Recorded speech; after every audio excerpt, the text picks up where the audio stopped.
change, and now we're going digital. Quick heads up, we'll be recording this webinar and it will be posted on Facebook to share for folks who can't join us.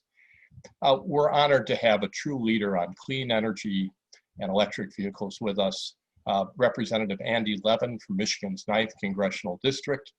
I've had the pleasure of knowing Andy since he led the Clean and Lean Michigan effort, using PACE funding to accelerate energy efficiency for buildings throughout Michigan. Good for jobs, good for economic development, good for investment, and good for the environment. Congressman Levin is here today to discuss the Electric Vehicle Freedom Act. That would create a nationwide network of publicly available, high-speed or fast-charging electrical vehicle stations. Important bill, reduces climate pollution, air pollution from our cars and trucks, and it's a necessary backbone to expand vehicle electrification. The Environmental Law and Policy Center supported the bill when it was introduced. We had the pleasure of working with Representative Levin and his staff on it. He introduced it with Representative Ocasio-Cortez, and it's part of the comprehensive action plan that the House Select Committee on the Climate Crisis issued in June that you heard about from Congressman Sean Casten of Illinois. Representative Levin also offered an amendment to H.R. 2, the Moving Forward Act, to incorporate elements of the Electric Vehicle Freedom Act into that bill, particularly so that we can use clean, renewable energy to help charge and use that for the placement of the EV charging infrastructure going forward, both in open areas and in environmental justice communities. We'll have a chance to hear from Representative Levin right now, and plenty of time for Q&A. If you have a question, click the Q&A icon on your screen, type in your question. You can do that at any time and we'll try to pull that together. So without much more ado, Congressman Andy Levin, thank you for joining us, and let's hear from you and we'll discuss further. Ball to you. Well, thank you so much, Howard and the team at ELPC for inviting me on to have this discussion today about the EV charge infrastructure issue and the EV Freedom Act. And it's great to be with everyone in this virtual way, moving forward as best we can. You know, I hope this will be a really uplifting and fruitful conversation because it's obviously a very difficult time, but I can't tell you, Howard, how excited I am about the prospects of what we might accomplish beginning in January to you know, really create the green infrastructure we need. The EV Freedom Act is partially inspired by President Dwight D. Eisenhower's once radical idea to have a system of highways that would bring America together. And that moment speaks to the ambition we need now, but it also speaks to many problematic things. America's idea about itself as a car culture, when we also really need mass transit and high-speed rail, the sprawl the highway system brought, and you know, how much it's contributed to our off-the-charts fossil fuel use to be spread out in that way. But we know about the past. Today, Eisenhower's national highway system affords every American the freedom to drive from any point in our nation to any other. And that allowed the expansion of infrastructure far beyond the roads themselves. For example, there needed to be fueling stations everywhere so that you could drive across the country. And you all have done this, driven from Detroit to Chicago or to Washington or California, go to the Rockies. And you never think you're going to run out of gas unless you're an idiot and wait till the last second, because there are stations throughout all primary and not just the interstate, the other roads that make up our national highway system. Well, we have to address this climate crisis and protect life on Earth as we know it. And to do that, we have to transform our transportation system and end on fossil fuels. And that's the reason we're having this conversation today. EVs will play a critical role in the transformation we need, and their universal adoption depends on having a really rapid expansion of EV charging infrastructure, so we can ensure that EV drivers can also drive all across this country and never worry about running out of electricity.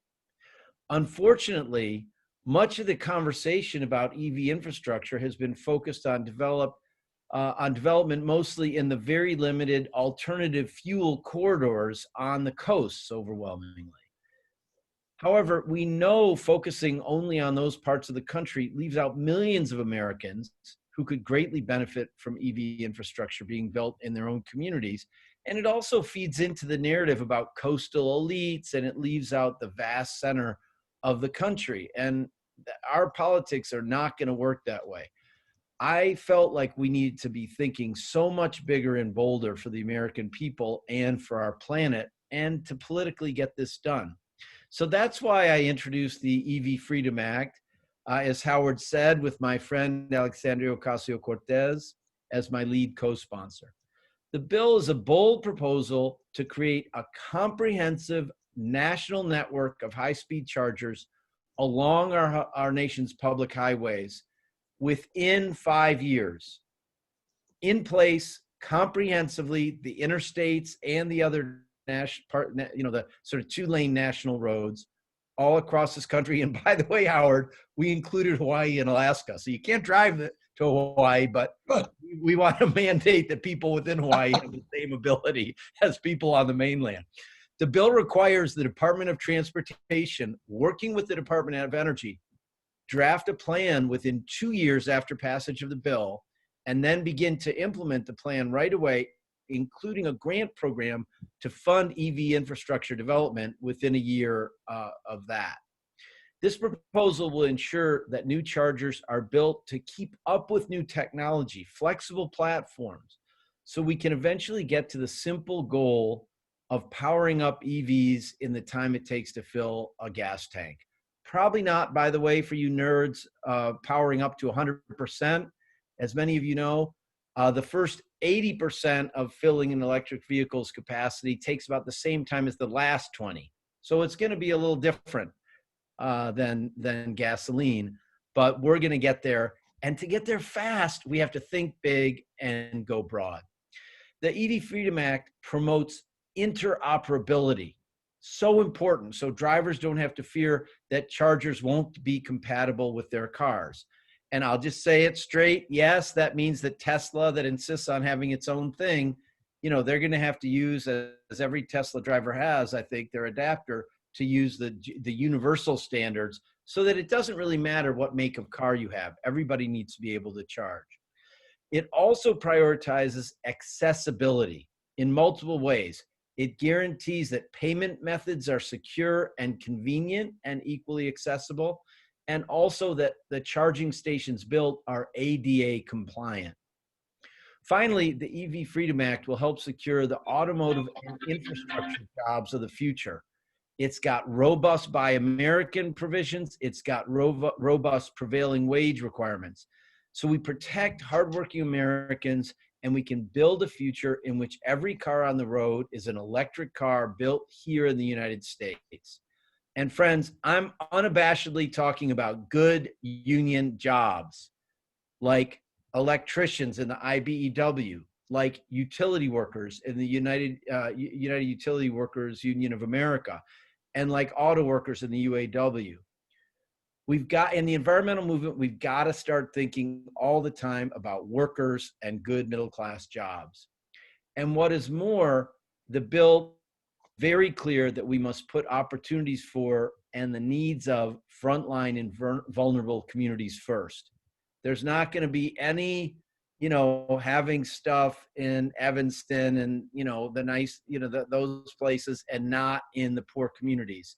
And that is going to be so important for environmental justice and for broad buy-in to this kind of change.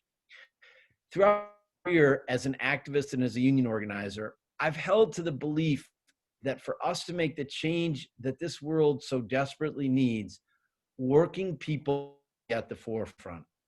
This holds true for our ability to address climate change rapidly and aggressively, for sure. But the narrative we hear so often is that environmental groups, labor organizations, and industries can't work together when it comes to this fight. Today, we're demonstrating just how wrong that narrative is. The EV Freedom Act simply would not have come to life without the help of many organizations, including unions and other labor groups, environmental organizations, including ELPC, industry groups, utilities, and more. This kind of partnership was vital in draft bill, and it's absolutely going to be vital to turning this legislation into law. And as Howard mentioned, I was really gratified that it's been included in the Speaker's Select Committee to Address the Environmental Crisis' report, and that was a big accomplishment. So you can see my politics here, friends, from my friend AOC and the whole Green New Deal world, from that and over to the sort of, main leadership of the House and having it included. We've got to go above all politics here, unite everybody to get this done. This bill would rapidly expand our EV infrastructure, and it's so important, but it's a drop in the ocean of the work we have ahead of us to mobilize our country to address climate change. To pick just one other example, I'm really focused on the built environment. As Howard mentioned, for the 8 years before I came to Congress, I built and ran a statewide clean energy finance market called Lean and Green Michigan to assist businesses and nonprofits to complete radical energy makeovers of their buildings and properties. Everything from apartments, hotels, office buildings, warehouses, factories. We need to set a date certain by which all new buildings will be zero net energy or better, and we need to set stringent standards for all existing buildings and deploy creative public-private partnerships and private sector tools like the PACE financing I was helping to pioneer in Michigan to help property owners get there.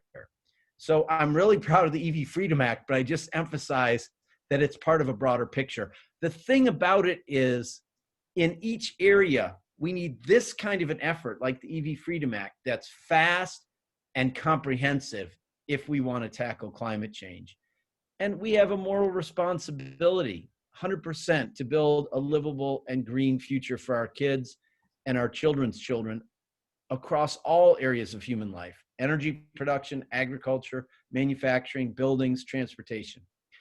I feel like in the United States, that future must include every car on the road being an electric vehicle or other zero emission vehicle built in America by American workers, alongside greatly expanded and fully electrified public transportation. So the EV Freedom Act, which I'm really proud of, is a piece of building this movement to get this all done.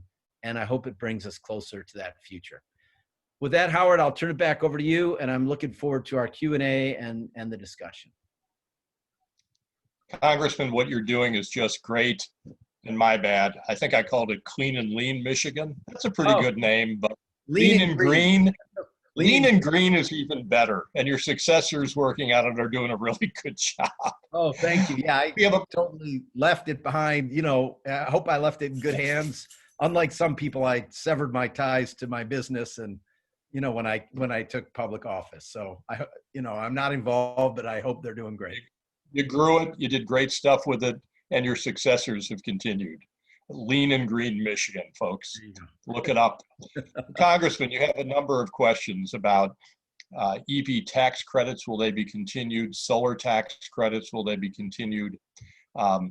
Maybe you can address that one. Then some questions about how does your bill apply to bus fleets, Lyft and Uber, to other sets of vehicles? Wow, that's a great question. So I'm thick as thieves with many of my colleagues who are, in adjacent lanes, you might say, of this highway towards electrification of vehicles.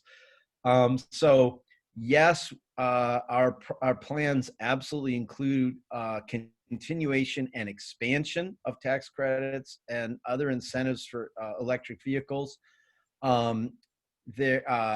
we absolutely need to extend our solar tax credits and our other tax credits for other aspects of renewable energy production. The EV Freedom Act doesn't address who owns vehicles or fleets, like Uber and Lyft, for example, because this is about having the infrastructure everywhere for people to charge. And it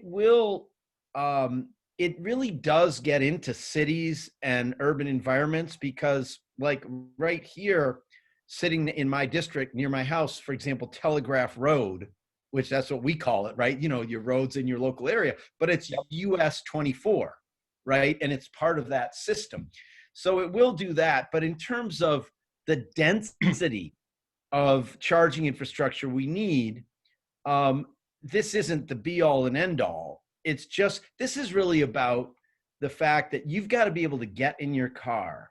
And even if 80% of charging happens at home and most of the rest happens at work today. We're not looking to disrupt that. That's terrific. And we want our utilities to continue to build up their programs to help us charge at home and at work. But you've got to be able to get in your car and go visit grandma in Omaha, right? You've got to be able to be a salesperson and be out on the road. And that's what this bill really focuses on. So you'll never run out of juice no matter where you go in America. There are other bills, and this speaks generally to some people are like, oh, well, isn't it all about taxation, and isn't it all about carbon prices and all this? And my view is we have to do both, and we have to provide incentives in the economy and put a price on carbon and all that. But we also need mandates and leadership about direction. So this, for example, in the economy, who has the incentive, Howard, to put out this kind of infrastructure nationwide, especially early on? At some point, nobody's going to build a hotel without it, because, if you own a Courtyard by Marriott and I'm across the street with the Hilton Garden Inn, you're not going to want people to go over to stay in my Hilton Garden Inn because I got it and you don't. But to get this going, we need this kind of public infrastructure. And so I think we need a full mix of both. So talk a little bit about how it works. People get the concept. It's getting the infrastructure in place. It's getting the backbone of a public charging system along the interstate highways and in key places in communities, in all communities. How does that happen? Does the federal government pay for it? Is it grants? Is it rebates? What's the mechanism by which you go from I think the concept that most people on this webinar agree with you, to actually making it happen? What's the plan? Right. So the bill calls for the Secretary of Transportation to put the engineers in play immediately to determine where we need we're talking about level 3 chargers and up. We're talking about higher speed chargers, where we need them and how many there need to be for looking ahead when EV adoption is picking up, and where they need to be and how many they need to be. And at the same time, the bill requires them to do a finance study to figure out how best to pay for it. One of the things I learned, Howard, is I'm not really allowed in writing legislation to mandate public-private partnerships, but we were able to write the bill in such a way that it would facilitate private actors getting in the game. Because if you think about it, like people have talked about, we should have EV chargers at rest stops. Well, like I'm not against. If we really want this, friends, we're talking about transforming the American economy, lock, stock, and barrel, right? So really, we want electric vehicle charging to be as integrated into the economy as gas stations are, right? Gas stations make most of their money not on the gas. It's on the lottery tickets and the cigarettes, if you're doing that, or the eat food and soda, whatever you're buying. So we need this we mandate that it's got to be close to the exits or whatever, but we want to set it up so that we can have a bidding war amongst the business and let the taxpayers pay as little of this as possible. Because, so in other words, if we decide at I-69 and I-94 in Michigan, where within that area, there needs to be 20 high-speed chargers, let's let the businesses around there each grab a few of them, pay for as much of them as they will, and then let the taxpayers just pay the last dollar on it. So that's what we're thinking, to try to really, but we're talking about within 5 years, this will be in place. And it's just going to create a lot of good jobs to make it happen. We're going to have to build new substations in a lot of these places, because this is a lot of juice you're talking about. If you put 20 high-speed chargers at one, in one little one intersection of a highway. So that's what we're talking about. All right, so connecting the pieces, which you're doing a wonderful job of doing. How do you do the charging from wind and solar and clean energy so that you're not charging those really clean cars, the really green cars with really brown power? How does that factor in? Such an important question. So first of all, let me tell you my philosophy about this, or what I think we need to do. The climate crisis is so severe, and we are so late, that we can't, you might say, if you were looking at this as sort of like an academic matter, or you were just trying to design how you do it, you would say, well, first let's get 100% renewable energy, and then we'll use electric vehicles powered by the renewable energy. The thing is, we can't wait. We've got to, because we can't spend, like, after we get all wind and solar and geothermal and so forth, then we can't say, okay, now let's figure out how the heck to do EVs and spend another 10 or 20 years doing that. So we need to stand this all up. And then, we need to mandate that within a very, 10, 15 years, we're at 100% renewable. And so that, in a way, is, an additional piece of it. But as you mentioned, the parts of this bill that incentivize and push for the chargers to be powered by renewable energy, we were able to incorporate into HR 2, the big infrastructure bill. So I'm really proud of that. And we are really pushing for these chargers to be powered by renewable energy to the greatest extent possible. It's a crucial matter. Obviously, if we just built EV chargers and we didn't change our power source, we wouldn't be accomplishing very much if they were all fueled by coal or oil or natural gas. So it's a very important point. There are a number of questions, and I'm going to try to pull them together by people about how do you plan for technological development? You said a moment ago, I think you're dead on target. These should be level 3 chargers, which today are very fast chargers. But, pretty soon we're going to have level 4 and level 5, if this is anything like smartphones and telecommunications. Right. And the level 3 chargers that people think are sort of fast today, that take, say, 45 minutes to charge a car, or an hour, people are going to look at themselves and say, that's yesterday's news. That's like getting I got this great cell phone for you. It's a 3G, Right, exactly. While today everybody's talking about 5G. That's what we're talking about. And Howard, How do you build in that modernization? Yeah. So that 5 years, 10 years now, we're not locked into the equivalent of 3G chargers, level 3, when the market's at 5G and level 5. To me, Howard, this is a little bit like when you call the IT department and they talk and you don't know what the heck they're saying. I'm not an engineer, but I know what needs to happen. So this bill says to the engineers, you must set this up so you have the adequate power to scale this. And you have to do it in a modular way. So you basically can take that level 3 or, charger, whatever we have right now that's the best, and you have to be able to modularly swap it out for the latest and greatest. I mean, as you know, there's a chance that we might go towards different kind of, charging from roads and other things too.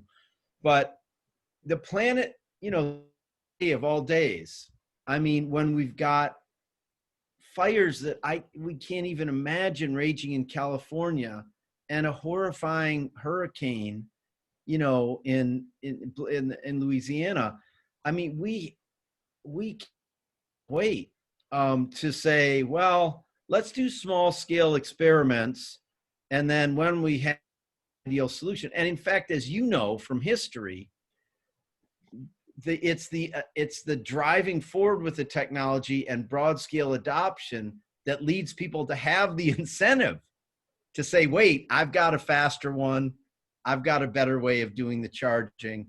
And so I think we can't be, arrogant here and say, well, we're just going to wait till it's perfect. We've put in the best charging we have now on a wide scale, and then keep going, swap it out for something better. And until we, get to the full speed. I mean, you remember what was that Israeli company that was all the bomb like 5 years ago? You were going to pull into a station, they were going to take out your battery and put it in another one. That seemed like a great idea to me, but it went away, so we just have to, and I think it's the interoperability isn't just for the convenience of the consumer. It's to give all the auto companies the incentive to be in the game, with the charging infrastructure, right? So that they all have the same incentive to get to the highest speed charging the soonest possible. So people want to buy the cars. I don't know about you. I have a Volt and a Bolt. And I mean, driving an electric car is awesome. I mean, the pickup's amazing, the quiet, the lower maintenance costs of having fewer parts. People are going to love it once we provide them the infrastructure, Get the backbone of the system in place and get it. I agree with you. Get it going and keep finding ways to modernize and make it better. You don't have to do everything at once. Hey, I know we're going to wrap up in a minute, and I'm going to try to synthesize two last questions that a lot of people have asked. One is, does your legislation address home chargers, or is there other companion legislation that will address people at home? And then, of course, the question, hey, what can we do to help? If people who are on this webinar want to help you move that legislation forward, how can people be most helpful? That's a nice softball for you. Yeah, there you go. That's a great one. So in terms of home charging, the bill is not about home charging. And so that's but there absolutely is companion legislation. And most of the action there is to have utilities have programs to facilitate the installation of chargers. But I have to tell you, it needs to get a lot better, because there is the pandemic to deal with, I guess, but we got our Bolt in March, right when the pandemic was hitting, and we still, I haven't figured out how, DTE, my local utility, says they have an incentive for me, but I haven't figured out how to best do it to get a level 2 charger installed. And so we really, whoever's asking that question is right on. And home charging will remain the backbone. We also need to force the utilities that don't do it on their own to have variable pricing and separate pricing, so that, it might be 4 cents or whatever to charge overnight, charge your EV, and you have a separate meter for that. That's real. So there's a lot of important innovation there. In terms of how people can help, this is HR 5770 or EV Freedom Act. Anybody, I'm telling you, don't get cynical about contacting your representative and senator. We get reports every week about everybody, who contacted us about what bill. So if you all contact your senators, both your senators and your representative, and say, I was on this webinar about the EV Freedom Act, we need to pass that into law right away. Howard, that really makes a difference to people. And also include the leadership of both, so I don't know if people are really into this. In the House, it's Pelosi, Hoyer, and Clyburn. In the Senate, it would be Schumer, and and maybe in both parties, but especially the Democrats, and say, wow, this bill's really important. We need to make this happen. It really matters, and it moves the ball forward. And in the Democratic leadership in the Senate is even the number 2 Democrat, Senator Dick Durbin, who we all know pretty well. And I hope he's a strong supporter, and we'll reach out to him. He sure is from Illinois. Yeah, no, he's terrific. Just a little bit about what ELPC is doing that ties into this. The Illinois Commerce Commission, like the Michigan Commission and others, have all been opening up proceedings on what should they be doing with electric vehicles. And Congressman, you nailed it on one point. And a number of people asked questions about this in the Q&A. Electricity is priced, for the most part, in places like Illinois, the same charge per kilowatt, whether you use it at 4 in the afternoon today, hot summer day, air conditioners running, or whether you use it at 4 in the morning when demand is low. Variable pricing, as you described it, or off-peak pricing, is sometimes said at a public utility commission, is absolutely key to really making EV charging work at home.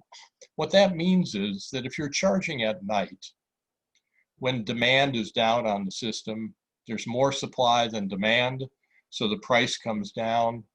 You can get only a lower price, and the utility can sort of give you a price for your charging. It still enables the utility to make money, but the power is costing them less, so they're charging you less than they might charge you at 4 o'clock in the afternoon on a hot summer day.